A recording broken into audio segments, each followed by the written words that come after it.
ए बेटा, बेटा विनेश फोगाट, कौन हो तुम? रेसलर हो ना?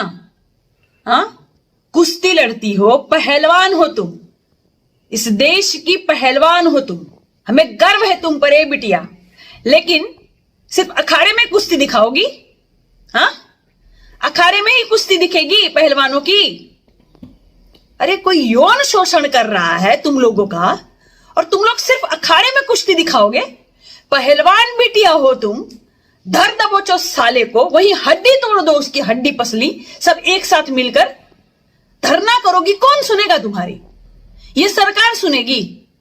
ये सरकार जो बलात्कारियों के साथ खड़ी होती है, ये सरकार जो बलात्कारियों को छोड़ देती है, ये सरकार जिसके नेता 12-12 किलोमीटर तक बिटिया को घसीटते हैं, ये सरकार सुनेगा तुम्हारी?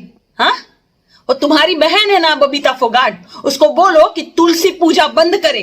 जो भाजपा का झंडा ढो रही है उसे बोलो कि कुछ बोले और जाके कुश्ती दिखाए उस ब्रुजभूषण के ऊपर। भाजपा का सांसद है और कुश्ती का अध्यक्ष जो है बना बैठा और महिलाओं का यौन शोषण कर रहा है वो। और हमारी पहलवान बिटिया धरने पे बैठेगी ये बहरी सरकार के कान खोलने के लिए।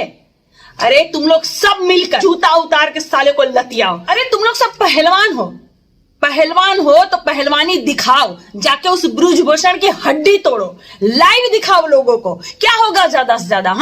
क्या होगा? देश तुम पर गर्व करेगा कि वाह बेटी वाह, असली कुश्ती तूने यहां दिखाई जो महिला का यौन शोषण करता है।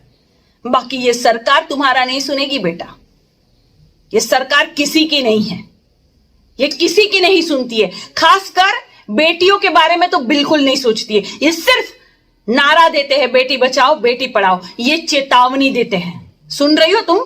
ये चेतावनी देते हैं। और तुम्हारी बहन बबीता फोगाट को कहो कि भाजपा का झंडा जो है वो उतार के अपने मन से और हिंदू मुसलमान ना करे, जाकर ऐसे लोगों की हड्डी तोड़े। ठीक? मिल्लत टाइम्स को आपकी जरूरत है, हमारी आप माली मदद करें।